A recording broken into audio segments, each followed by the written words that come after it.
Kenapa banyak kiai yang ceria? Karena tadi satu-satunya cara kita menandingi hegemoni maksiat adalah pembawa taat itu ceria. Karena orang itu mesti mencari kebahagiaan. Sebab itu para nabi itu mengajarkan agama ini dengan cara yang bahagia. Misalnya mangqala la ilaha illallah dakhalal jannah. Nabi tidak ngendikan gini, mangqala la ilaha illallah terus salatnya benar, puasanya benar, belajarnya benar, jadi kiainya benar. Wah itu kalau itu panjang sekali, banyak yang enggak masuk surga. Sementara kubu yang lain kampanye, sudah tenang bersama bapaknya di surga. Lah kita kampanyenya, kon salat ra mesti ditampa. Puasa ora mesti ditampa. Wis repot, syaratnya ditampa ikhlas wangel, kowe ora bakal iso. Berarti maknane kan ora bakal mlebu swarga. Akhirnya wong kan mikir, wis salat tetep ra swarga, puasa tetep ra swarga, mendingan ra salat. Jadi kita ini kan bersaing sama kampanye aku sebelah gitu. Makanya saya milih manhaj pokoknya Islam apik. Tapi bukan berarti saya menyepelekan aturan-aturan dalam sholat, karena yang kampanye itu sudah banyak. Biasanya kiai-kiai sing kereng kampanye tentang sing kereng-kereng. Itu saya manfaatkan ya sudah, itu bagian jenengan. Jadi orang itu harus mikir. Agama Kristen itu diterima di Eropa di mana-mana. Di antara sebabnya adalah karena orang dijamin masuk surga. Orang mau kayak apa faseknya tetap kalau mati bersama. Kita enggak, sudah kiai, sudah mulang terus masih didoain. Semoga amal baiknya diterima, amal buruknya masih ngeper apa? Sehingga Rasulullah, kalau kita meyakini syafaatul Rasulullah SAW, itu cara berpikir harus kita balik. Misalnya begini, wong Islam nakale ngono, penggaweane maksiat kok disyafaati Kanjeng Nabi kurang penggawean. Caranya berpikir jangan gitu. Kalau gitu kayak mari mangkal, wong nakale ngono kok untuk syafaati Kanjeng. Tapi cara berpikir gini, syafaatu Rasulillah itu wasi'ah, luas sekali. Syafaatu Rasulillah ghairu munhasirah, tidak terbatas. Syafaatu Rasulillah itu lebih sakti ketimbang dosanya umatnya. Semua ulama dulu kalau nyifati Allah juga gitu. Allahumma misalnya, maghfiratuka awsa'u min dzunubina. Ya, yang misalnya yang pakai mutakalim ya Allahumma maghfiratuka awsa'u min dzunubi wa rahmatuka arja intimin amali. Jadi jangan kitanya dulu. Kalau kitanya dulu kan nyifati kita dosa banyak. Itu sama ndak usah ngaku sudah tahu semua. Tapi nyifati pertamanya apa? Allahumma maghfiratuka awsa'u min dzunubi wa rahmatuka arja intimin. Sehingga dari nyifati maghfiratullah yang wasi'ah yang tidak terbatas, kemudian kita sah mengatakan bahwa ahlul maksiat pun mungkin atau berhak dapat ampunan. Sama. Syafa'atu Rasulillah itu ghairu munhasirah. Syafa'atu Rasulillah itu wasi'ah. Sehingga sahlah riwayat syafa'ati li ahlil kabair min ummah.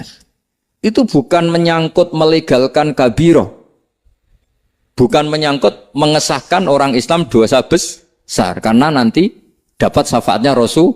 Cara berpikir jangan gitu. Nanti kamu mentasjek memberanikan orang melakukan maksiat berdasar iktimat syafaati Rasulin. Itu jangan gitu cara berpikir dibalik apa? Syafa'atu Rasulullah awsa'u wa awsa'u. Sangat lu. Sehingga saking luasnya sampai yang tukang maksiat saja kebagian. Sama rahmatnya Allah Ta'ala itu wasi'ah. Rizkinya Allah ya wasi.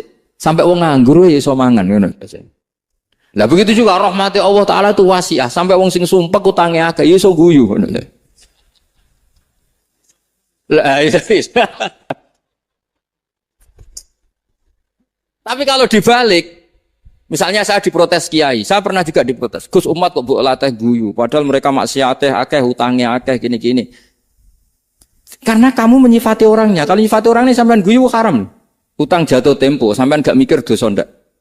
Dosa. Jadi kiai muridnya goblok kok kiai ini kurang tahajud itu ya dosa. Jadi kiai kok muridnya goblok tenang wae.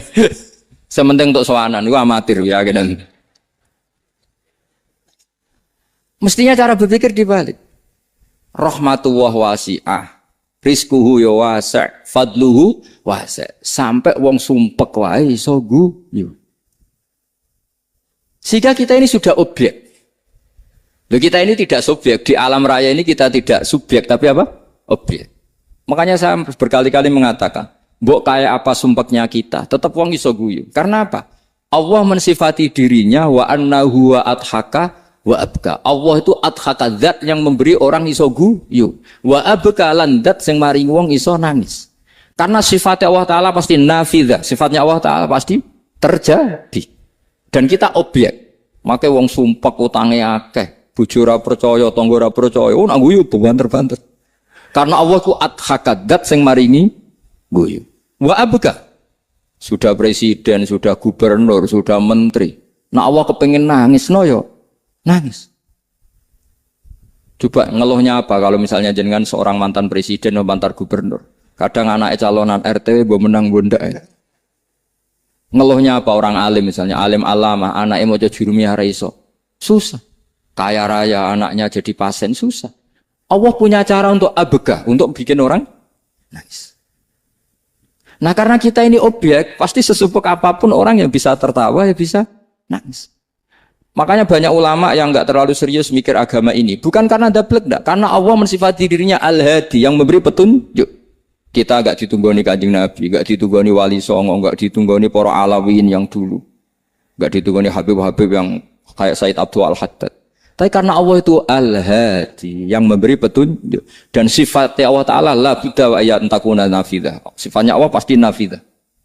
Amerika kayak apa liberalnya. Sekarang trennya juga banyak yang masuk Islam. Kampung-kampung pedalaman gak ada kiainya, cukup mudin. Kadang yang membawa agama itu orang yang ke situ mau nyari kayu. Orang di pedalaman Kalimantan, Sulawesi itu pertama itu nyari kayu. Tapi bawaan hidayat, lama-lama bikin masjid. Saya pernah di Korea, ke sana orang nyari uang. Niatnya juga nyari uang, tapi akhirnya tersiksa kalau enggak bikin masjid. Karena apa? Karena Allah itu Al-Hadi, zat yang memberi petunjuk. Nah, kamu tidak usah khawatir. Agama ini pasti jalan ila yaumil qiyamah. Karena Allah Al-Hadi. Sama. Mbok kamu umat mbok weden-wedeni kowe ku amalan ora mesti ditampa.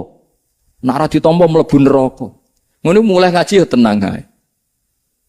Tenang, santai.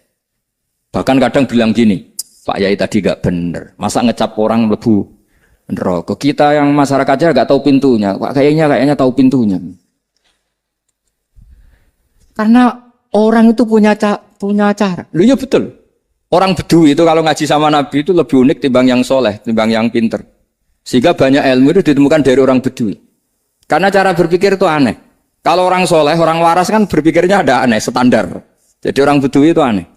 Pernah suatu saat Rasulullah itu khutbah cerita kiamat. Wah, dasarnya kiamat kayak apa? Semua orang diam nangis semua. Orang Bedui enggak, lebih cerdas. Ini Nabi itu aneh. Cerita kiamat kalau ada tanggalnya ini gimana? Orang nangis semua karena dasarnya kiamat kayak gitu. Bumi dihancurkan, wus. Pantas sudah nangis dewi-dewi. Ya ono sing nangis pabrik banyune macam-macam. Ini kalau kiamat gimana? Ini perjalanan air kemasan saya kan orang mikir. Mikir dewe-dewe gitu. Tapi ini enggak. Orang Bedui cara berpikir tuh enggak. Malah, ya Rasulullah, mata sa'ah. Engkau itu cerita kiamat tapi enggak jelas tanggalnya. Kalau cerita kiamat ya harus jelas dong kapannya. Jadi unik. Jadi cara berpikir, sahabat kaget semua loh. Kaget. Karena enggak kepikiran. Nabi A'radu anhu, A'radu itu mengabaikan. Banyak sahabat yang menganalisis lam yasma kan. Nabi memang enggak dengar sehingga mengabaikan. Ada yang analisis lagi sami'a wa kariha. Sebenarnya Nabi dengar cuma enggak berkenan karena tengah-tengahnya khutbah kok tanya. Tapi si Arabi ini cerdas. Masuk akal kan? Misalnya mau pilihan presiden, orang mesti tanya kapan kan gitu. Ya kan? Mau ganti presiden atau ganti bupati, takarannya orang kan kapan? Kayak Mas Akom jadi wali ndak? Pertanyaannya kan kapan? Kalau jatuhnya kan sudah ya. Sehingga tanya, mata sa'ah ya Rasulullah. Lama-lama Nabi diangen-angen, bener juga orang ini. Saya cerita kiamat kok gak jelas kapannya. Ini Nabi menjawab. Tapi karena Nabi orang-orang yang sangat pinter, tanya balik. Ma'atattalah. Lalu kalau kamu berani tanya kiamat kapan, saya tanya balik. Ya persiapan kamu apa? Jawabnya santai saja. Fawwah ma'atattalah kabira sholatin wala siyamin walakinni uhibbuka ya Rasulullah. Saya enggak menyediakan apa-apa, sholat saya biasa aja, maksudnya standar. Ya kira-kira 5 waktu pas. Ya jenis saya lah kira-kira. Wala kabira siyamin, dan saya puasa ya standar saja pas. Walakin uhibbuka ya Rasulullah. Tetapi saya mencintai engkau ya Rasulullah. Jawabannya Nabi apa? Almar'u ma'aman ahabba. Sebagian riwayat anta ma'aman ahbabta. Jadi hadis itu populer tuh barokahnya wong desa. Andai kan dia punya etika, maka sowan dulu tanya 4 mata. Itu jadi hadis ahadi. Tapi barokahnya dia selonong di depan umum. Zaman Nabi khutbah itu jadi hadis mutawatir. Jadi kadang barang baik itu barokahnya orang yang enggak baik. Maksudnya su'ul adab. Tanya gitu kan su'ul. Tapi itu barokah. Akhirnya hadis itu mutawatir. Karena didengar ribuan sahabat yang mendengarkan khutbahnya Rasulullah. Tapi kalau hadis itu satu-satu kan. Khossoni bidzalika Rasulullah. Khossoni bidzalika Rasulullah. Itu nanti jadi hadis ahadi. Yang kualitasnya jauh di bawah hadis mutawatir. Jadi barokahnya orang su'ul adab itu ya ada. Karena Allah yang mendesain ini. Akhirnya kata sahabat, kata Anas bin Malik, mereka itu mangkelnya bukan main sama Arabi tadi. Karena tanya enggak sopan sama Rasulullah. Tapi setelah Nabi jawab, Almar'u ma'aman habba, fama farihu bisyai'in farohahum bidzalika badal. Mereka enggak pernah senang dengan hadisnya Nabi, sesenang riwayat Almar'u ma'aman ahabba. Barokahnya Arabi. Makanya saya sebagai kiai ini, Bedui saya tak pertahankan ila yaumil qiyamah. Karena umat ini pernah terbarokai oleh orang apa? Bedui. Barokai suladab tadi. Jadi mohon ini supaya majelis ini kan majlisul iltorti Rasulullah, coba terlatihlah mengatakan Allah itu subjek, Allah itu al-fa'ilul mukhtar, Allah itu al-fa'ilul mukhtar, Allah itu yang menentukan alam ini. Dan Allah mensifati dirinya wa annahu huwa adhaka wa abka. Allah itu zat yang memberi orang itu bisa tertawa. Dan Allah juga yang memberikan orang itu bisa menangis. Mbok kayak apa kamu neror umat? Wah, amal enggak mesti diterima gini-gini. Ternyata ning majelis nangis ya. Mulai guyu. Kadang guyu-guyune ngenyek tenane. Daripada apa ya agak-agak merodok orang yang dohirnya beda dengan batinnya. Enggak perlu distatuskan seperti itu. Ya sudah biasa saja. Jadi fi muqaddimihim, imam besar dalam manhaj ini namanya Abul Hasan apa?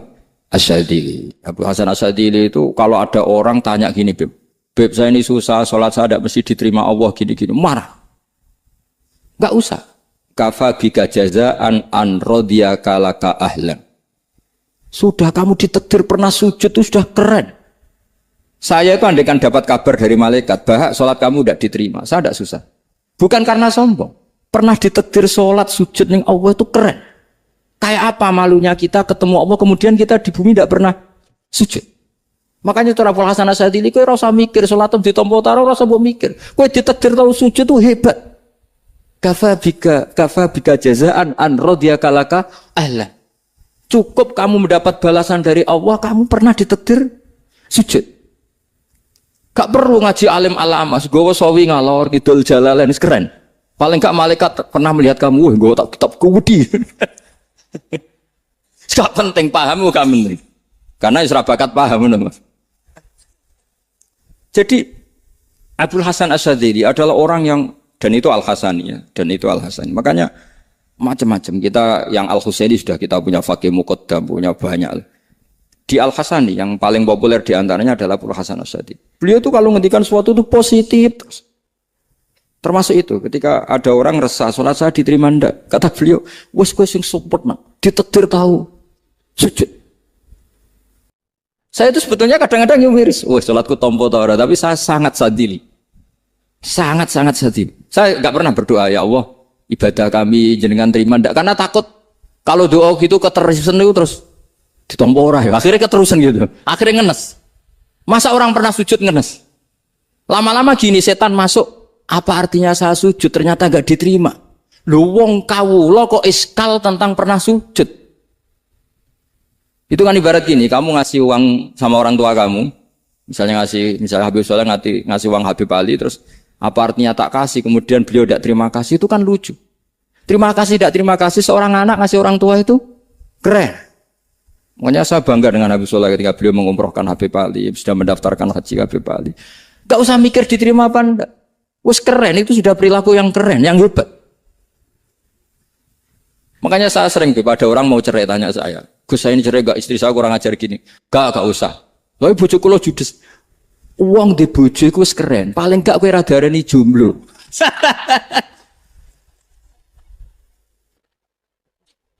Oh, diarani duda ora enak. Wes luwe sabar ndi diarani duda mek diarani bojo judes. Enak bojo judes cek gagah. Di bojo lah. Oh, provokator itu. Jadi kafabiga jazaan an rodiya kala ka'alam. Sudah ditedir pernah sujud itu sudah keren. Dulu ulama ala hadan nampak. Ulama dulu cara berpikir seperti itu. Makanya ulama dulu kalau nafsiri wasjud waktarik sudah pernah sujud. Di Quran enggak pernah. Ada ayat wasjud san sujudo siro ingkana kada wa kada ingkunta mutayakinan bikobuli sujudi. Kan ada sujud ya sujud saja. Tidak usah mikir makbul apa tidak makbul. Sudah kalau sujud pasti waktarik. Terus saya sebenarnya ya sebagai orang ya kadang wedi. Salatku ditompo ta ora. Tapi kalau keterusan nanti ada was-was yang mengatakan opo artine sholat. Lu tuh kan ngeri seorang hamba sing uripe ning bumine Allah kemudian menyoal pernah sholat hanya karena takut gak diterima. Itu kan geblek banget. Saya jenis kiai yang di partai itu. Saya ada tahu kalau kening dikom. Di umat masa kamu gak ada keren plus. Jadi, nah nanti kalau misalnya ada manhajnya Habib Soleh yang tidak seperti itu tidak apa-apa. Mungkin supaya orang nggak takabur, nggak fakhr. Sehingga makanya mulai dulu lama itu ya partainya kalau nggak rojak ya hauf. Nah saya ini yang jelas terang-terangan ikut partai rojak saja, Pak. Partai rojak. Karena banyak yang sudah di partai hauf. Tapi saya rojak yang bil ilmi tadi. Makanya Sayyidina Umar radhiyallahu anhu itu yang namanya sama sujud. Saya itu punya kitab. Habib Soleh pernah tak tunjukin tulisan tangan saya. Muji-muji sujud. Sayyidina Umar ketika ditusuk seorang gila itu Majusi. Abu Lu'lu' terkenalnya itu. Itu Hulamul Mughirah terkenalnya. Ditusuk, dia sahabat, beliau sahabat, wali. Jadi nusuk Umar itu kayak apa? Nusuk Mas Hakom aja dosa besar apalagi nusuk Umar. Itu ketika ditusuk, dia itu ya punya dendam. Namanya manusia itu punya dendam. Artinya namanya orang kan mangkel sama yang nusuk. Kalau orang mangkel itu inginnya kan yang nusuk itu masuk neraka. Tapi apa kata Umar? Ngendikan gini, tanya pertama. Yang nusuk saya siapa? Orang Majusi. Orang Majusi, Hulamul Mughirah. Alhamdulillah, alladzi lam yaj'al maniyati biyadi rajulin lam yasjud laka sajdatan yuhaju biha indaka yaumal qiyamah. Saya itu senang Gusti, yang nusuk saya orang yang nggak pernah sujud sama jenengan. Jika kalau saya dendam supaya dia masuk neraka, saya nggak takut orang itu nuntut sama saya. Tapi kalau dia pernah sujud, pernah sholat, kemudian dia masuk neraka karena nusuk saya, kemudian dia berargumentasi, saya pernah sujud ya Allah, kenapa engkau masukkan neraka? Saya tidak berani jawab ya Allah. Saking hormatnya sama yang namanya sujud. Jadi kamu dendamnya kesampaian, cara Jawa ya. Dendam dengan tanda kutip ya, tidak makna semestinya. Jadi mangkel mbek sing nusuk, nak mlebu neraka pantas, wong ora tau sujud wae Gusti gitu. Tapi kalau pernah sujud, kemudian dia masuk neraka karena saya, bisa yuhajuni biha yaumal qiyam. Jadi kayak apa sujud? Saya apa? Nabi itu kalau muji sujud sampai ngingetkan wa hatta takuna sajdatul wahidatu khairan minad dunya wa ma fiha. Nanti kalau kamu di akhirat ketemu Allah, kenangan terbaik kita apa? Di dunia pernah sujud. Keren aja. Cara nang pondok wis tau bayar seharian lho. Cara sowan kiai tau ngampopi Mas. Wis go jajan nih. Nah tapi kadang setan itu masuk tadi. Apa artinya sujud gak mesti ditompo, apa artinya sowan Habib ngaturi ra mesti ditompo, ngaturi kiai. Akhirnya ada ketakutan. Nah kalau ketakutan ini berlebihan lama-lama, ma faidatus sujud. Wah itu sudah buruk sekali wong hamba kok tanya ma faidatus sujud. Nah ini di pentingnya mazhab-mazhab Syadzili. Jadi saya ngaji agak-agak uraan wa amdan. Kalau ini watak sudah bukan. Jadi uraan itu ada dua. Ada yang amdan bismil ilm. Ilmunya banyak terus milih manhaj. Insya Allah saya partai itu. Ada yang uraan bakat Mas. Ada ya? Ada apa banyak? Nah sebetulnya khauf juga gitu Bim. Ada khauf itu karena ilm. Ada Habib alim alama atau kiai alim alama, dia tahu masyarakat kalau ngikuti Gus Bak nanti jadi fakir, kurang tawaduk, terus dia milih partai khauf. Lah yang buruk itu ada kiai yang milih khauf pancen dari awalnya sati cilik. Jenisnya wis sati. Jadi sebenarnya dia ndak cukup ilmunya nerangkan khauf, cuma jenisnya wis sati cilik. Wong ning omah lawang dikunci ono gludak-gludak, ono hantu putih. Jadi ya sama, yang bawa rojak bisa bawaan dablek, yang bawa khauf bisa saja bawaan ati cilik. Nah kita ingin yang bawa rojak ya bismil ilm, yang bawa khauf juga bismil ilm. Ya ono teh Mas wong sing ati gede, pegane dua blek, tapi enggak bawaan rojak, memang bawaan dablek. Ada yang ati cilik tapi bawaan khauf. Jadi mengatakan khauf tapi sebetulnya bawaan ati cilik. Nah kita inginnya ndak, kalau rojak ya bismil ilm kayak Abdul Hasan Asyadzili. Kalau yang kampanye khauf kayak Said Abdul Haddad bawaan apa? Ilm. Sehingga kita ini kul inni ala bayyinatin mir rabbi, semua itu berdasar ilmu sing jelas welo-welo. Makanya semua nabi memaklumatkan apa? Kul inni ala bayyinatin mir rabbi. Jadi semua ilmu syaratnya apa? Bayyinah. Bayyinah itu kebenaran ilmiah sing jelas welo-welo. Makanya itu yang disebut Allah Subhanahu wa taala mensifati kekasihnya yaitu Nabi Muhammad sallallahu alaihi wasallam, lam yakunil ladzina kafaru min ahlil kitabi wal musyrikina munfakkina hatta ta'tiyahumul bayyinah rasulun minallah yatslu suhufam mutahharah. Niku Kanjeng Nabi saking cerdase meneh tek wong Islam, wong musyrik, wong kafir ngerti logika yang dibangun Nabi saja kuat infikak dari kemusyrikannya. Makanya disebut munfakin. Orang-orang musyrik, orang-orang kafir tidak munfakin, tidak tercerabut dari akar akidahnya hatta ta'tiyahumul bayyinah. Itu siapa? Rasulun minallah yatslu suhufam mutahharah. Masyhur itu debatnya Nabi dengan orang-orang musyrik. Mereka bilang, "Ya Muhammad, kita ini urusannya banyak, kasusnya banyak. Lalu Anda mengajarkan ke Tuhan satu. Masa urusan banyak cukup Tuhan satu? Itu enggak fair Muhammad. Aja'alal alihata ilaha wahida inna hadza la syai'un ujab." Urusan kita banyak, masyakil kita banyak, muskilah kita banyak. Kalau Tuhannya satu tidak cukup Muhammad. Nabi dengan santainya memberi penjelasan. Ya sudah gini saja. Kalau kamu jadi budak atau pembantu, majikan kamu banyak. Semuanya merintahkan kamu, semuanya bikin aturan untuk kamu. Kamu suka enggak? Ya enggak suka Muhammad. Kalau majikan kita banyak, repot. Ya sudah, Tuhan kamu itu majikan kamu. Kalau banyak perintahnya beda-beda, kamu pusing. Ya udah Mat, Tuhannya satu aja Mat. Karena Nabi bayyinah, orang itu bisa dibalik-balik pikirannya. Dan makanya disebut daraballahu masalah rajulan fihi syuraka'u mutasyakisuna wa rajulan salamal lirajul hal yastawiyani masalah alhamdulillah. Jadi Nabi itu kalau adu argumentasi itu luar biasa. Jadi segampang itu Nabi memberi apa? Argumentasi. Karena beliau adalah al-hujjatul balighah. Jadi Nabi itu enggak pernah kalah. Pernah Nabi debat sama orang Yahudi. Muhammad, saya ini turunan Ibrahim. Kita ini Israel ya. Kita tahu Israel adalah turunan Nabi.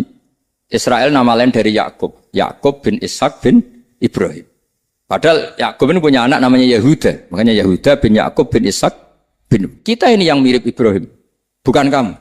Tapi orang Yahudi itu enggak apal nasabnya. Sehingga mereka bilang, kita ini saking baiknya. Ibrahim saja pengikut kita. Terus digojlok oleh Nabi. Ibrahim itu buyute Yahuda.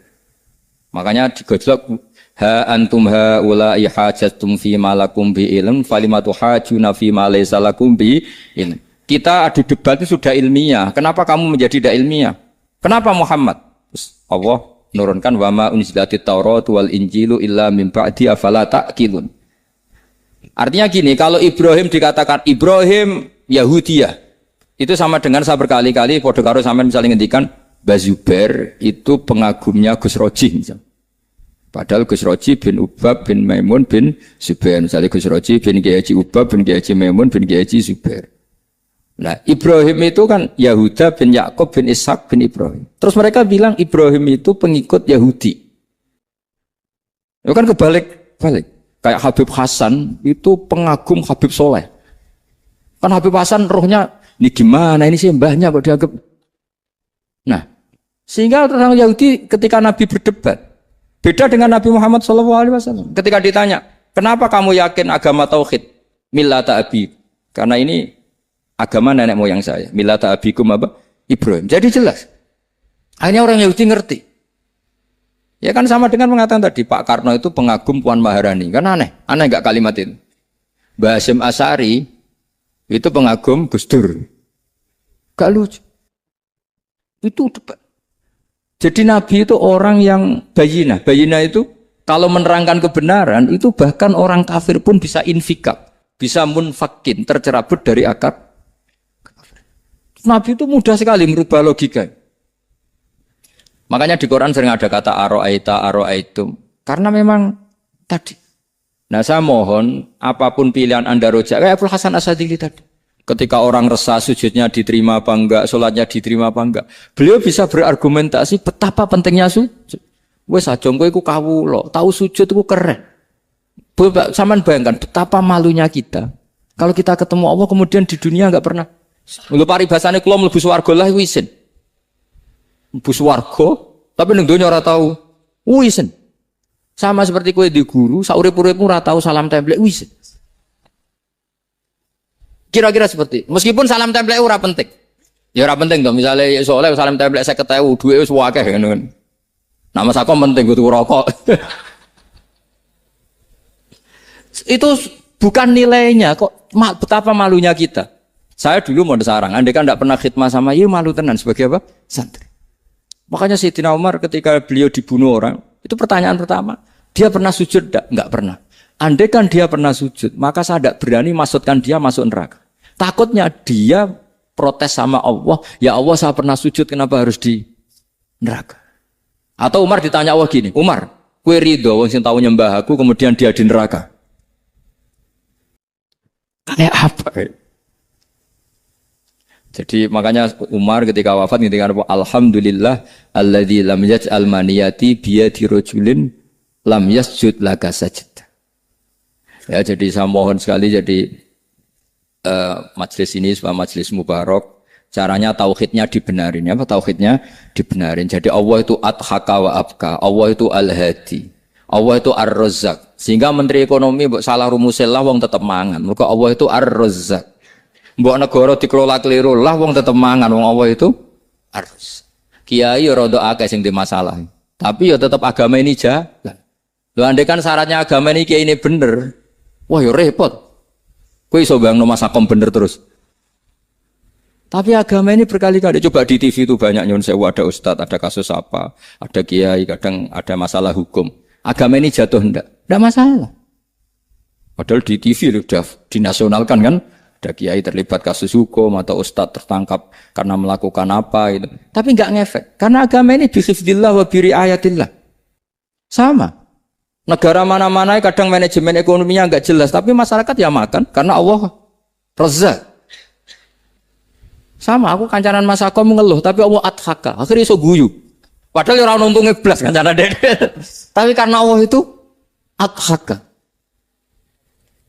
Nah kita dengan istri yang kita cintai, dengan keluarga kadang yang nangis. Karena Allah itu zat yang bisa memberi abka. Wa annahu adhaka wa abka. Terus wa annahu wa amata wa ahya. Kita tidak ingin mati. Wah ya mati saja karena kita objek. Nah, hidayah itu seperti itu. Allah al-hadi. Apa? Allah itu kayak apa Korea, negara ateis. Enggak kebayang di sana ada ngaji Aqidatul Awam, Mabadi' Fikih. Sekarang banyak. Saya tuh kalau beli Aqidatul Awam kerdusan, tak kirimkan ke Korea. Sebelum saya ke Korea, karena sebagian santri saya di Jogja. Di sana ada ngaji Aqidatul Awam, ngaji Takrib. Bahkan saya di sana dilakokno sa'duna fid dunya. Kayak apa Allah kalau ingin bikin hidayah? Karena Allah itu al-hadi. Wong Indonesia digerakno seneng duit. Bareng wis seneng duit mau apa? Korea. Setelah di Korea tersiksa karena enggak ada tempat sujud. Akhirnya urunan. Segampang itu kalau Allah menghendaki. Itu enggak dibenem MUI, enggak dibenem. Karena Allah al-hadi. Jadi saya mohon sekali tauhid ini dibenerin dulu. Allah tetap al-fa'ilul mukhtar, apa? Al-fa'ilul mukhtar. Sehingga Allah mensifati dirinya adhakawa. Mbok kamu bendung kayak apa, orang ngaji saya tetap guyu. Sekarang iso mbuli saya, oh Gus Bab yang ngaji sejak guyu. Allah yang memberikan guyu kamu itu. Andai kan sesuai status kamu, kowe ora ngarep guyu. Utang akeh, jatuh tempo, bojo ora percaya. Gede-gede kayak paham. Ya jadi ini tak izzatkan Jenengan saya ini tadi bawa kitab Fathur Rahman di Thalibi Ayatul Quran, mau tak kasihkan hadiah ke saya itu Umar Hafid sebagai penyempurna karena beliau sudah Al-Husaini. Semoga ini dapat barokahnya Al-Hasani. Ini dikarang oleh zurianya Abdus Salam bin Masis. Abdus Salam bin Masis adalah guru dari Abul Hasan apa? Asyadili. Jadi kita tahu Sahibul Hikam Ibnu Athaillah As-Sakandari muridnya Abul Abbas Al-Mursi. Beliau muridnya Abul Hasan Asyadili. Beliau muridnya Abdus Salam bin Masis. Yaitu Alami Zada ini min dzurriyyati Abdus Salam bin Masis. Jadi ini Al-Hasan. Jadi ini sudah klub karena mulai dulu ya tradisinya gitu. Banyak sabaib ngaji barojak, bafadol. Nanti yang bafadol barojak yang ngaji Habib lagi. Seperti sanadnya Soleh di Sarang. Ya Soleh ngaji Mbah Mun. Tapi Mbah Mun ngaji Sayyid Alawi, Sadat ya.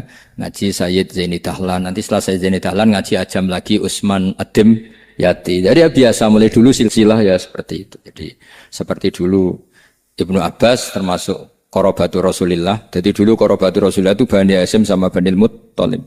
Tapi kalau sekarang ya tentu para Sadat, para Habaib. Dulu biasa Ibnu Abbas ngaji ke Zaid bin Sabit. Itu Ibnu Abbas yang mencium tangannya Zaid bin Sabit. Tapi Zaid bin Sabit juga mencium tangannya Ibnu Abbas karena Qorobatu Rasulillah sallallahu alaihi wasallam. Jadi saya mohon semuanya itu insaf bil ilm ya, insaf bil ilm. Kayak tadi munfakina hatta ta'tiyahumul bayin. Jadi bayina itu orang yang kalau menerangkan itu memberi penjelasan sing jelas welo itu. Itu siapa? Rasulun minallah yatslu suhufam mutahharam. Beri Al-Fatihah.